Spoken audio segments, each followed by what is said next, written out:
so we are here with singer, songwriter, and actor Piera Van del Wiel. Thank you so much for sitting down with us today. Thanks, guys. Thanks for speaking to me. Absolutely. So I would love to get started by talking about your passion for social impact and raising awareness for relief funds for global causes, since today, September 1st, is actually the year anniversary since Hurricane Dorian devastated the Bahamas. So can you tell us a bit about your song, Come Back Home, and how it related to the aid of those impacted by Hurricane Dorian? I'm Piera Van del Wiel. I'm a singer-songwriter, and I'm the founder of the company Stronghold music. And what we do is we promote the importance of music and mental health, and also music and social impact. I'm very, very passionate about social impact and really upholding the sustainable development goals so we can achieve the UN's agenda of 2030. So yes, today is the 1st of September 2020, and it's 1 year since Hurricane Dorian destroyed the Abaco Islands in the Bahamas. So I actually have been, I called it my home since I was a little girl, little baby, and my family have been going since 1970. And so I've grown up with my friends and my family there. Wow. So a year ago today, I had to wait in absolute silence to see if my friends were okay, if they were alive, if what had survived, what had been destroyed. And so a year ago, I wrote the song Come Back Home. It's an Abaco relief song. And really what it's doing is it's a rallying anthem. It's a rallying anthem to bring together the community, to help rebuild, and to also give hope that all is not lost, because now a year on, they're still in such dire needs of help and aid. So actually during quarantine, I was in the Bahamas. Wow. And when I went to the Abacos again, a lot hadn't changed. A lot hadn't changed since the immediate aftermath. And we need to make sure that change is happening. So this song has been raising awareness for the last year, which has been great. And I've been humbled by the recognition that it's been getting it got a Listener Impact Award at the Global Music Awards, and I was like, okay. But it's great because what it was doing is the fact that I can use this song as a global platform to continue to help raise awareness, even during this crazy year of 2020, right? Mm-hmm. Yeah, no, that's amazing. And speaking of the recognition, not only did it win a silver medal for outstanding achievement in listener impact, but it's now competing in the renowned Arts and SDGs Film Festival. So what was your vision behind the song, and what does it mean to you to know your music is bringing change to the world? That's a lovely question. Well, really, with this particular song, because of the immediate aftermath of Hurricane Dorian, I felt I had to do something. I had to do something immediately for my friends and my family out there. And I thought, well, what better way? With my company, Stronghold Music, that's what we advocate for. So I wrote a song. I included my friends, family, victims of Hurricane Dorian within the song, because it's for them. It is a song for them, so that we can go back home, we can rebuild and create more of a sustainable environment. And as you just mentioned, the Arts and SDG Festival, that was incredible. So that happened a couple of weeks ago, and just being able to be with other artists who are so passionate also about the arts and social impact has been amazing. And sort of since then it's been on a crazy whirlwind with my music video, which is showing the destruction, my return back to the Abacos, and all the memories that have sort of been destroyed. It's now in the Independent Shorts Awards, the LA Film Awards, and all I'm doing is I'm saying to them, this is just home footage. This is a home footage music video. But what it's doing is, as I said, is bringing people together from all over the world to be able to see what's been happening sort of in the shadows and in the darkness of COVID-19 sort of since then. Right. Children haven't been in school since summer 2019. Right. It's crazy. It's insane. Yeah, no, it's nuts. And speaking of the video, the music video, it is really impactful. So where can people view it? Where can we see it? Where can we watch? Oh, absolutely. So you can go onto Stronghold Music's YouTube channel, and it's there. It's the anniversary edition Compact Home Abaco relief song. Amazing, perfect. And so how can someone get involved in helping your relief efforts? Oh, fantastic. Well, at the moment, I'd love to sort of chat about what's going on right now in the Abacos. Yeah, absolutely. So as I was there, things still remain in absolute awful conditions. The struggle is real. The struggle is completely real. Unemployment is over 50%. People are living still in makeshift houses with no power and no water. Wow. It's in the whole entire nation, it's actually 1 in 4 people are receiving free food each week. Wow. So through some incredible foundations, though, about 10,000 gallons a day of seawater through reverse osmosis is providing drinking water, but it's the only safe drinking water for many of the villages and towns, which is, we're a year later. Yeah, that's pretty crazy. Yeah. Wow. And I'm sure they're impacted by COVID as well, because it's probably harder to get things in and out right now. Absolutely. A lot of the foundations aren't able to get in. The cases, have dramatically gone up in the Bahamas, and there are cases in the Abaco Islands too. So they're having to deal with a lot. They're having to deal with no power, no water, COVID, masks. Right. So how can we donate? How can we help? How can we? Absolutely. Okay, fantastic. Love that you asked this question. So yeah, please consider, if you can consider offering any aid or donations to Abaco Strong. It's a 501c3, and what they want to do and what they are doing is that their mission is to enable the rebuilding of sustainable businesses and communities in the Abaco Islands. I mean, that's the most important thing, is bringing back together a community. Absolutely. 100%. And I also kind of want to touch a little bit on your collective that you founded as well, Stronger with Music. Sure. So can you tell us about it and why you started the collective? So Stronger with Music promotes the importance of music, mental health, and also music and social impact.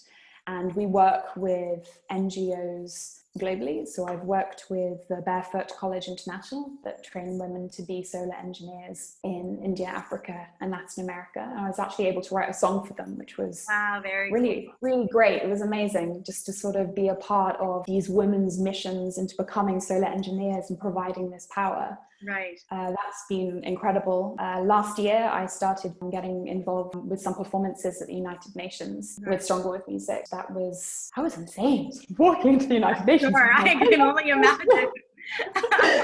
Hello, come hear my music and hear what we have to say of how music can psychologically and physiologically benefit you. But it was just so well received. It was the launch of STEAM, which I'm also very passionate about, which is the inclusion of arts and culture within the world of STEM. So science and tech and engineering and maths. So performed last year on International Women's Day, and then in February, before the world lockdown, we went out to St. Lucia with the Aspire Artemis Foundation, and the founder, Hermina Johnny, brought me out, and it was also with UN Women and Microsoft, and we were able to perform songs pertaining to social impact. I performed Come Back Home, which was just wonderful because St. Lucia is such a close Caribbean region near the Bahamas. Absolutely, yeah. Got to perform also in front of these amazing high schoolers who were so passionate about wanting the arts to be a part of the world of STEM, and how creation and innovation is, more important than ever right now, I feel. Yeah. 100%. Yeah, absolutely. Yeah.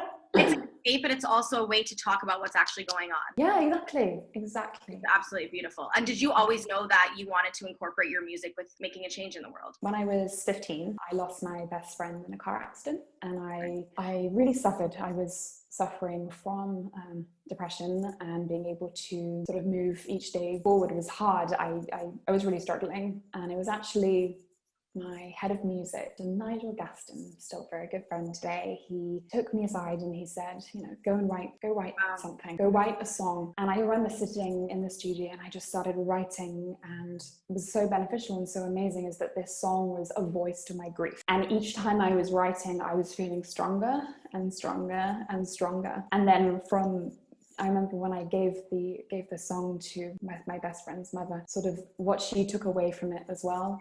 It was just so rewarding and wonderful. Right. such a horrible, horrible time of when you lose someone in your life. And I was 15 at the time, and I thought, I want to be able to help others feel better, feel good.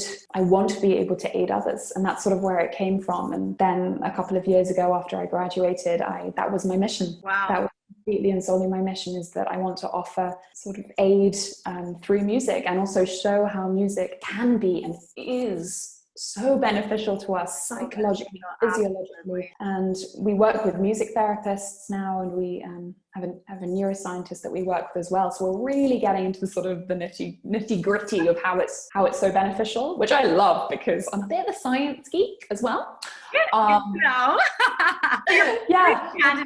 That's really cool. You're bringing all your passions into one, which I feel like a lot. Yeah, basically. I was like, okay, brilliant. This is what it's going to be. This is the vehicle that's going to drive forward, help people. So that's the mission. That's the mission. And that's sort of where it derived from. That is beautiful. I also want to touch a little bit about, you're also an actor, and you've done both film and stage. So do you have any pre-film or performance rituals? Ooh, great. I like this question. Oh my God. Okay. Well, I'll always do a vocal warm-up, a voice warm-up as well. Even if I'm not singing, I'll still do one. Yeah, I'm like, even if I'm not singing, I'm might as well. It's ready to go, even though I'm not singing in this particular production. I would love to talk a little bit about you being in New York City, because you are from England, but you got to work a lot in New York. So what was it like being able to work in theater where Broadway began? New York is a fantastic city. It's amazing, and I want to get back. So right now I am in England, but I'm unable to get back into the States at the moment. But I will get back as soon as I can. Yes, you will. But New York is just such a wonderful place where you can meet so many people, you can network with people, you can just speak to anyone. You know, you could be out for dinner just making friends. Or maybe, I don't know, that just might be me. I'm just always chatting to everyone. That's just me. Yeah, I'm just like, hello. They're like, who's this? But it's so vibrant and full of energy. And obviously now at the moment, the energy is still trying to be there, but because of COVID, it is struggling. But I'm desperate, and I will go back once I can. And theatre will live again, and film has started up again, which is fantastic. The films that I've actually, I wrote, they're currently in the film festival circuit, which is great. And we've got selections, which is awesome. Amazing, congrats. Yeah, I'm super excited. It's just, obviously, I think they will be virtual, but I think with virtual film festivals, you still are able to, you can still network virtually. I mean, I just did it with the Arts and Sustainable Development Goals Festival. I was trying to network with everybody. I was like, okay, hello. I had my little QR code, like scan the code, let's chat and meet. I love it. Yeah, so I think it's, it will be different, but both of the films, they're both period dramas. One is called Tainted Choices, which is set in the 1950s, and the other is called Strip Clara, which is set in the 19th century. Very cool. And it's more of like a social commentary of feminism in the 19th century, set in a mental asylum. So it's quite... Oh, wow. Definitely know how to choose. Sorry? Are those released already, or when is the release? So those are right now, they're on the film festival circuit. So they'll be released at some point, but obviously now they're on the circuit as such. Amazing. And can we look at your social media to find out when those are released?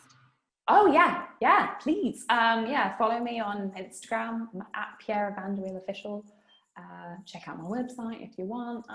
Whatever you feel like. Put that plug. I love it. And as a songwriter, what is that creative process like for you? As I was mentioning with songwriting, it is storytelling. Whether you are telling your own story, whether you're telling a story of someone else, it's the importance of getting other voices heard. Absolutely. I'm always writing. I've got a leather journal. I write in it every single day. Whether it's phrases that I hear that I love, or words, or sometimes actually, when I say sometimes, I mean pretty much every day. I write in my journal, but I just write like a stream of consciousness. Okay. About 3 minutes, sometimes 5 minutes, if I completely lose track of time. So you can write anything in this stream of consciousness, and I look back at it and I read it, and there are always different messages, different images that can be portrayed and sometimes come into a song. That's really beautiful. And who's the dream artist that you would like to work with? Oh, great question. Oh my goodness, this is such a good question. Okay, so my favorite artist, I absolutely love her, is Noah Cyrus. Oh my goodness. Okay. Yeah, so it's Miley Cyrus's sister. Yeah. And everyone's like, Noah does music? I'm like, yes, she does. And it's gorgeously, it's just beautiful and authentic and vulnerable. And I feel like her heart is there sort of for us to listen to. And I can't stop listening to her music. So. Wow, I honestly am shocked by that, but now that you're saying that, that is very true. Her music is very authentic to her. It's so gorgeous. It's absolutely beautiful. I mean, it'd be also really cool to do, well, this is like going, you know, Dolly Parton. That would be fantastic. I love it. You wouldn't be surprised how many people say her, honestly. Besides the relief song for the Bahamas, what other projects do you have coming up in the near future? So yeah, so I released another single during lockdown called Used. So that came out on Mental Health Awareness Month, and that is actually raising awareness of the ever increasing cases of domestic violence. Wow. Okay. Yes. So I've been sort of that's what I've been also focusing on, as well as Come Back Home, is the fact that women and girls are not safe. We are told to quarantine in our homes, but sometimes a home is not always a safe place to be. So that's really something I try to highlight, and I've been trying to support and also highlight the work of the United Nations Trust Fund to End Violence Against Women as well. And is there also a charity or a foundation or a number that women can call if they do feel unsafe at home? Right, exactly. So actually, I'm not sure if everyone saw this, but the TikTok viral video with the Canadians Women's Foundation, and it was showing the Signal for Help awareness. And what I loved so much is this signal is like a hand distress signal. And it's something that should be going more, well, it is, it's more, should be going more global, is if we're having a conversation, we just put up our hand, put the thumb over and the fingers over the thumb, and that will show that domestic violence is occurring. And we've got to be helping more and more shelters. So we've got, you know, Refuge UK, they had a 700% increase in domestic violence cases. My cat just jumped up. I literally was just like, what is that? Hello, cat. Oh my God, I'm so sorry. That was a really serious topic. I'm so sorry. I'll be like, no. Okay. Wait, there was a mosquito in here also. I'm like covered in mosquito bites. I'm literally. Oh my goodness. Oh, alrighty. That was hilarious. All right, I have killed this. So to end, we always ask some fun random questions. Ooh, fun. Go ahead. Alrighty. So first one is, what is your favorite quote? Oh, ooh. Yeah, no, really, it's my favorite quote, and something that I live by, which I have actually mentioned chatting with you today, is you have power in your vulnerability. Absolutely, I love that. And do you have any hidden talents that we don't know about? All right, sure. So I was a professional ski racer. Oh, what? I wasn't even able to find that. That's amazing. Wait, that's amazing. That's so cool. Okay, like you actually got paid for it? Like you were professional? So basically I've got my FIS license, which is the Fédération Internationale de Ski. So I am licensed to go into FIS licensed races, but at the age of 17, I had an accident. So. Oh no, I'm sorry. Yes, but I can still ski, and I will still ski very fast. And lastly, who was your childhood celebrity crush? Okay, easy. Angelina Jolie. Okay, I love it. Yeah. She's just fantastic, but also as a human. Like, she's a humanitarian. I was going to say, that makes a lot of sense for you as well. Yeah, I know, it does make sense to me, doesn't it? Thank you, Piera, so much for meeting with us. I can't wait to see the rest of the change you make in the world. I really thank you so much. Thank you so much for having me. This has been so wonderful. I love chatting to you. Absolutely. Thank you.